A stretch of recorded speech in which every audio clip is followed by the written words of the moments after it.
자, 오늘 본문을 통해서 복음의 새 포도주라는 제목으로 하나님의 은혜를 같이 나누겠습니다. 여러분, 예수님은 하나님 나라 복음을 전하셨습니다. 그리고 하나님 나라 복음의 능력을 이 땅 가운데 실제로 펼쳐 보이셨습니다. 자, 하나님의 아들이시면서 그리스도이신 예수님이 하나님의 약속대로 이 땅에 오신 것이 그 자체가 복음입니다. 예수님은 하나님 나라를 가르치시고 실현하십니다. 자, 다시 말해서 복음의 내용은 예수 그리스도시고 복음의 주제는 하나님 나라입니다. 예수님이 무엇을 위해서 오셨는지, 또 하나님의 나라는 어떤 가치를 추구하는지를 잘 아는 것이 중요합니다. 그것을 모르고 그냥 관습대로 열심히 믿는 것은 오히려 본질을 해칠 수 있고 벗어날 수 있습니다. 자, 예수님이 중풍병자를 고치신 후에 나가셔서 세관으로 가셨습니다. 그리고 세관에 앉아있는 세리 레위를 제자로 부르셨습니다. 자, 레위는 일반적으로 이 마태복음의 저자인 마태와 동일 인물인 것으로 우리는 알고 있습니다. 자, 마태라는 이름은요, 신실한 자라는 뜻의 히브리어 에메트에서 유래했다라고 하는 주장도 있고, 그러나 그거보다는 보편적으로는 하나님의 선물이란 의미를 가진 히브리식 이름인 마따니아 또는 마탄야호, 이 이름에서 유래한 것으로 그렇게 알려져 있습니다. 그리고 마가복음과 누가복음에 보면 세리 마태를 레위라는 이름으로 기록하고 있는데요, 그 당시 유대인들은 두 서너 개의 이름을 갖고 있는 것이 이제 흔한 일이었습니다. 그런데 보면 마가와 누가는 복음서에서 12제자의 명단을 기록할 때 그를 마태란 이름으로 이렇게 기록하고 있습니다. 그래서 레위라는 이름은 소명받기 전의 이름이고 마태라는 이름은 소명받은 후에 부여된 그런 이름인 것으로 이렇게 보통 생각이 됩니다. 자, 예수님은 레위에게 긴 말을 하지 않으셨습니다. 나를 따르라, 이 한마디를 하셨어요. 그 말은 예수님의 제자가 되라 하는 말씀입니다. 자, 그런데 놀라운 것은 레위의 반응이에요. 28절에 보면 레위는 모든 것을 버리고 일어나서 예수님을 따라갔다라고 그랬습니다. 그러니까 예수님의 부르심을 받아서 예수님의 12제자가 된 사람들의 공통적인 것은 자신들이 그동안 붙들고 있고 또 의지했던 모든 것을 버리고 예수님을 따라갔다 하는 얘기입니다. 자, 세리는 세금 공무원이죠. 돈을 만지는 직업입니다. 물론 유대인들에게 죄인이라고 비난을 받지만은 안정된 삶을 영위할 수 있는 직업입니다. 그런데 레위가 자신의 모든 것을 버리고 예수님을 따라갔다 하는 것은 그 밑에 진정한 회개를 하였다라는 것이 이제 깔려 있는 겁니다. 자, 회개란 게 뭡니까? 그냥 마음 아파하는 게 회개가 아니에요. 자신이 행한 죄를 부끄럽게 여기는 것으로 끝나는 것이 아니라 자신의 삶을 실제적으로 고치고 악한 길에서 떠나는 것입니다. 레위에게 있어서 회개라는 것은 뭐겠습니까? 돈을 인생의 목적으로 삼고 앞만 보고 달려왔던 그 삶을 청산하는 것입니다. 그리고 예수님의 제자로 따라 나서는 것이 이 레위에게 있어서 진정한 회개였어요. 레위는 자신의 선택을 후회하지 않았고 오히려 자랑스럽게 여겼습니다. 그래서 레위는 예수님을 위해서 자신의 집에서 큰 잔치를 열었습니다. 그리고 그 자리에는 죄인이라고 손가락질 받는 다른 세리들도 있었고 또 바리새인과 서기관들도 그 자리에 와 있었습니다. 그러나 바리새인과 서기관들은 율법의 잣대로 예수님을 또 제자들을 비방하고 또 판단을 했습니다. 그들은 그 잔치에 참여하기 위해서 오인 것이 아니라 또 비난하고 판단하기 위해서 모여 있었다 하는 거예요. 그리고 그들은 예수님의 제자들을 비방했습니다. 그것은 곧 예수님을 비방하는 것이나 곧 마찬가지죠. 어째서 세리와 죄인들과 함께 먹고 마시는가? 이 내용입니다. 여러 번 나눴지만 율법에 의하면 하나님의 백성들은 거룩해야 되고 또 부정한 자, 죄인들 이런 사람들과 함께 있지 않아야 됩니다. 그들과 함께 머물지 말아야 되고 그들과 함께 앉아있지도 말아야 됩니다.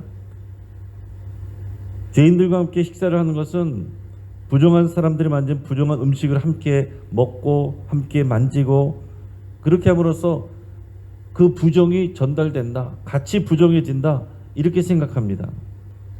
자, 여기에 대해서 예수님은 간결한 말로 대답을 하셨습니다. 31절 32절 같이 읽겠습니다.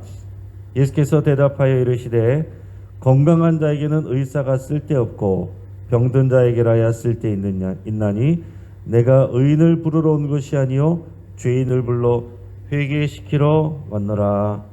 아멘. 자, 예수님은 자신의 역할을 의사라고 표현하셨습니다. 그래서 이 땅에 오실 때 병든 자, 건강한 사람이 아니라 병든 자를 만나러 오셨다. 이렇게 말씀하셨어요.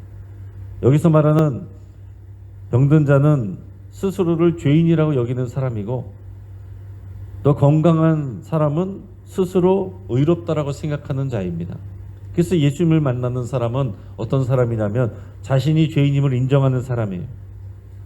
이거를 인정 못하는 사람은 예수님을 못 만납니다. 이게 인정이 돼야 회개가 일어나고 그래야 예수님이 이 땅 가운데 오셔서 십자가를 지시고 죽으신 일이 날 위해서 죽으신 것이 그게 은혜가 되지. 내가 죄인이라는 것을 인정 안 하는 사람은, 내가 의인이라고 생각한 사람은 절대로 올바른 회개가 일어나지 않고 예수님을 자신의 유일한 구원자로 주님으로 받아들이지 못합니다. 예수님은 스스로 의롭다고 생각하는 사람들과 친하게 지내려고 오신 것이 아닙니다. 죄인을 찾아서 그들을 구원하시기 위해서 오신 거예요. 자, 예수님이 보여주신 하나님의 나라는 한마디로 말하면 죄인들을 찾아 부르시고 구원하시는 나라입니다. 그게 교회고요. 그게 제자들의 삶이고 그게 저와 여러분들의 삶의 또 이유이고 목적이고 태도여야 됩니다. 하나님의 의인들을 싫어하신다는 말이 아니죠. 죄인들을 향한 긍휼을 베푸신다는 의미입니다. 우리야말로 율법과 언약에서 벗어나 있던 죄인들이었습니다. 예수님은 바로 우리와 같은 죄인들을 찾아서 구원하기 위해 이 땅 가운데 오셨습니다. 따라서 교회는 죄인들을 환영해야 됩니다. 교회는 죄인들이 모인 곳입니다. 여러분, 이것이 우리 믿음의 고백이어야 돼요. 죄인들은 수준 있는 사람들이 모이는 데가 아니에요. 여러분, 이 복음의 핵심을 놓치면 우리가 스스로 건강한 자라고 생각하게 되고 스스로 의인이라고 생각하게 되고 우리가 예수님과 또 예수님이 찾으신 사람들을 어느 순간 판단하고 비판하게 되어 있습니다. 우리는 행실이 바르지 못하고 또 술과 담배를 즐기며 돈을 좋아하는 사람들을 보면 어떻게 반응을 해야 되겠습니까? 그들을 비난하고 피하는 것이 아니라 그들을 향한 하나님의 마음과 예수님의 사랑을 전해야 됩니다. 예수님처럼 바라보고 대해야 됩니다. 여러분, 그것이 복음을 살아내는 일이에요. 여러분, 그것이 쉬운 일이 아닙니다. 어느 순간 우리는 이 말씀을 귀로만 들으면 이 복음과 상관없는 삶을 살아갑니다. 오늘 나와 있는 바리새인들과 서기관들과 같은 모습이 바로 우리들의 모습이 되는 거예요. 또 예수님이 죄인들을 찾아오셔서 그들과 함께 먹고 마시며 그들을 끌어안으시는 것, 우리가 예수님을 만나고 복음을 살아나는 것은 내가 그런 사람이었다는 것, 그리고 내가 지금도 그렇다는 것을 인정하고 또한 그런 사람들을 예수님의 마음으로 품는 것을 말하는 것입니다. 자, 이어서 이제 금식 논쟁이 이어지는데 바리새인과 서기관들은요 계속해서 예수님의 제자들을 흠집내려고 그랬습니다. 그들은 예수님의 제자들이 금식하지 않고 먹고 마시는 일을 좋아한다고 비판했어요. 예전에 요한의 제자도 자주 금식하며 기도했고 바리새인의 제자들도 금식하며 기도했는데, 자, 왜 예수님의 제자들은 금식을 안 하고 먹고 마시는 일을 많이 하느냐, 왜 그것을 좋아하느냐, 이렇게 비난을 하는 것입니다. 그 당시 유대인들은 하나님이 약속하신 나라의 회복을 위해서 금식하는 것을 당연하게 여겼고 의로운 일로 여겼습니다. 그들이 금식하는 것은 당연히 나쁜 일이 아닙니다. 좋은 일입니다. 하지만 그들의 문제는 뭐냐? 예수님을 통해서 하나님의 나라가 이미 임했다는 것을 모르고 있다는 것이고 받아들이지 않고 있다는 것입니다. 34절 35절 우리 같이 읽도록 하겠습니다. 예수께서 그들에게 이르시되 혼인집 손님들이 신랑과 함께 있을 때에 너희가 그 손님으로 금식하게 할 수 있느냐? 그러나 그날에 이르러 그들이 신랑을 빼앗기리니 그날에는 금식할 것이니라. 아멘. 자, 예수님이 이 땅에 오셔서 죄인들을 구원하시는 것은 마치 혼인잔치에 사람들을 초대해서 함께 먹고 마시는 것과 같습니다. 같이 먹고 마실 자격이 없는 사람들이 함께 그 식사 자리에 앉아서 식사를 하는 것. 여러분, 이것은 자신의 지위와 회복, 그 신분을 회복하는 것을 의미해요. 우리가 탕자 비유에서도 그 탕자를 위해서 아버지가 잔치를 베푸는 내용이 나오지 않습니까? 그 잔치에 참여한 것, 그게 여러분 구원이고 회복입니다. 우리가 주님의 잔치, 그 예수님과 함께 그 식사하는 그 자리의 잔치, 그것을 우리가 또한 다시 기억하고 또 거기에 참여하고 재현하는 것이 우리가 성찬식이죠.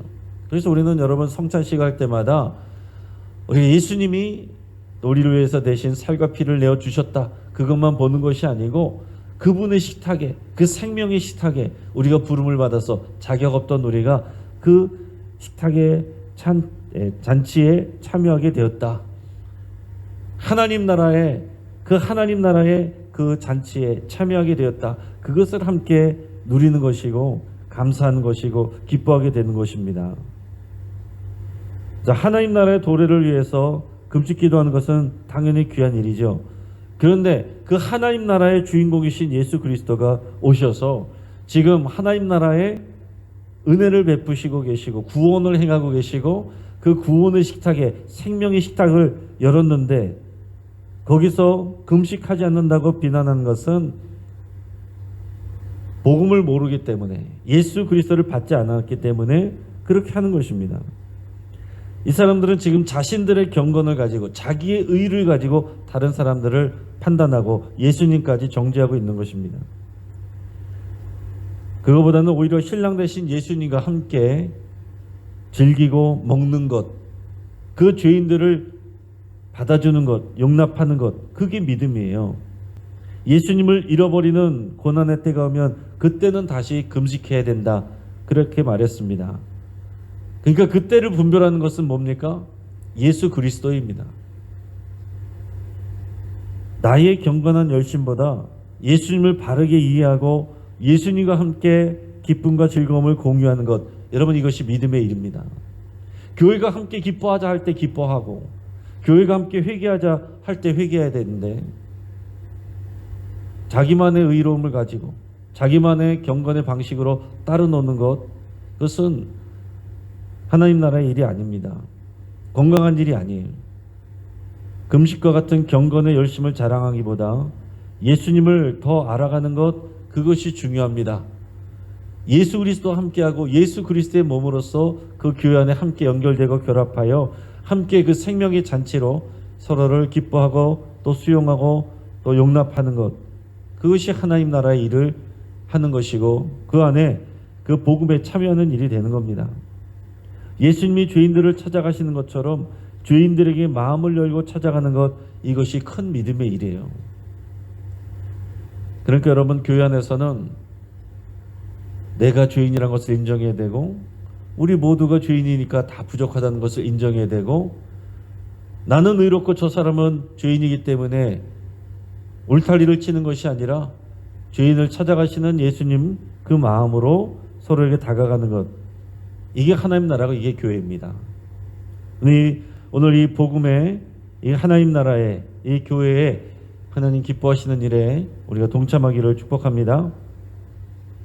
자, 예수님은 바리새인과 서기관들의 모습을 비유로 설명하셨습니다. 이 복음을 받지 아니하고 하나님 나라를 이해하지 못하는, 오히려 방해가 되는 바리새인과 서기관들에 대해서 36절에서 39절까지 말씀으로 이렇게 말씀하십니다. 같이 읽습니다. 또 비유하여 이르시되 새 옷에서 한 조각을 찢어 낡은 옷에 붙이는 자가 없나니 만일 그렇게 하면 새 옷을 찢을 뿐이요 또 새 옷에서 찢은 조각이 낡은 것에 어울리지 아니하리라. 새 포도주를 낡은 가죽 부대에 넣는 자가 없나니 만일 그렇게 하면 새 포도주가 부대를 터뜨려 포도주가 쏟아지고 부대도 못 쓰게 되리라. 새 포도주는 새 부대에 넣어야 할 것이니라. 묵은 포도주를 마시고 새 것을 원하는 자가 없나니 이는 묵은 것이 좋다 함이니라. 아멘. 자, 이 바리새인과 서기관들은 마치 옛옷을 고집하는 그런 사람들과 같습니다. 새 옷이 생겼는데도 새 옷을 찢어서 낡은 옷에 가져다 붙이려는 그런 것과 같다는 거죠. 또한 바리새인과 서기관들은 새 포도주를 낡은 가죽 부대에 담으려는 것과 같습니다. 새 포도주는 뭐예요? 예수님이 가르치시는 하나님 나라 복음이 새 포도주입니다. 단지 구약에 나오는 복음이 아니라 예수님으로 인해서 모든 것이 새롭게 개편되는 새로운 복음의 질서입니다. 새 포도주가 왔으면 새 가죽 부대를 준비해야 되는데 그것을 담지 못하는 낡은 가죽 부대가 율법주의예요. 여러분, 우리는 지금 이것을 알고 배우니까 이것을 쉽게 이해하지만은 그 당시에 사람들은 이것을 이해하고 받아들이는 것이 정말 쉽지 않았을 겁니다. 자, 그런데 묵은 포도주를 마시고 새 것을 원하는 자가 없나니 이는 묵은 것이 좋다 함이니라. 예수님이 이렇게 말씀하셨습니다. 무슨 의미겠어요? 원래 포도주는 묵은 것이 더 좋은 법입니다. 자, 율법이 묵은 것이지만 그러나 율법의 근본 정신은 변하지 않았습니다. 구약의 율법을 통해서 하나님은 하나님 나라의 복음을 그 안에도 심어 놓으셨어요. 자, 구약의 이 율법이 다 나쁜 것이 아닙니다. 그 안에 있는 하나님이 부어주신 복음의 정신은 그 안에 분명히 담겨 있어요.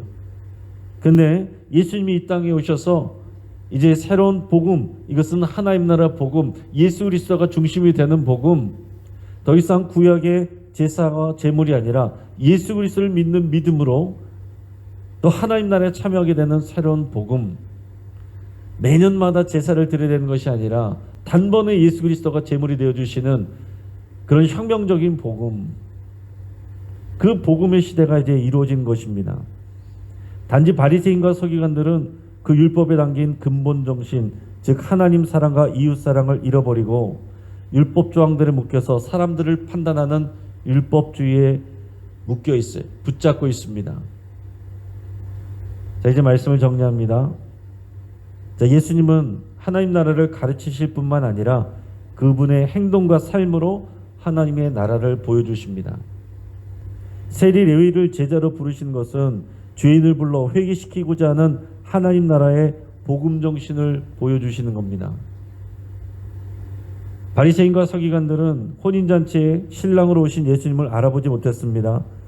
새 포도주인 예수님의 가르침과 행동을 율법주의라는 낡은 가죽 부대로 받아들이지 못했습니다. 그것은 지금 우리도 그럴 수 있습니다. 신약시대에 사는 신율법주의자로 우리가 살고 있을 수 있어요. 여러분, 예수님은 원수도 사랑하라고 하셨지만 예수님이 대적한 사람들은 바리새인과 서기관들, 대제사장들입니다. 종교 리더들이에요. 여러분, 교회 오래 다닌 분들일수록 또 중직자들일수록 목회자들일수록 정말 두려운 마음으로 하나님의 말씀 앞에 서야 됩니다. 원수도 사랑하라고 하신 예수님이 대결하시고 또 지적하신 사람들이 바로 이런 종교 지도자들이었다라는 사실입니다.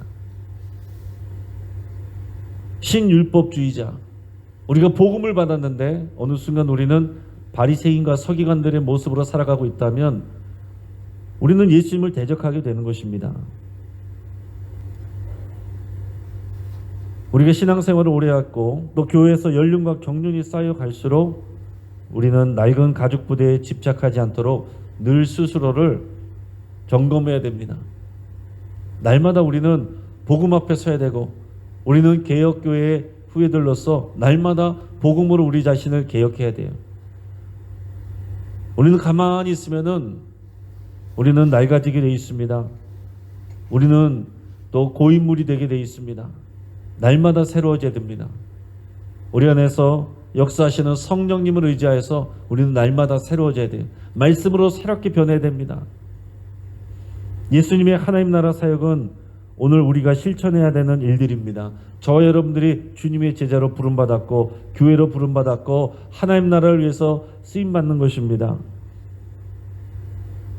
죄인들을 찾으러 오신 예수님, 우리가 그분의 몸인 교회이기 때문에, 그분의 제자이기 때문에 우리는 예수님처럼 살아야 되는 거죠. 예수님이 가시는 곳에 내가 가야 되고, 예수님이 하시는 그 태도, 예수님이 또 말씀하시는 그런 말씀과 그런 태도를 우리가 취해야 되는 것입니다. 나와 편한 사람, 내가 좋아하는 사람, 그들에게 다가가는 것이 아니라 하나님이 찾으시는 죄인을 찾는 삶, 그들에게 나가는 삶, 그들에게 복음을 전하는 삶, 이런 삶을 살기를 주의 이름으로 축복합니다. 같이 한번 기도하겠습니다. 이런 말씀을 붙잡고 함께 기도하겠습니다. 오늘 예수님과 또 복음과 하나님 나라를 우리가 더 배우고 알기를 소망하며 기도할 수 있기 바랍니다. 복음의 본질을 버리고 어느 순간 다른 사람들을 평가하고 비난했던 것을 회개할 수 있기 바랍니다.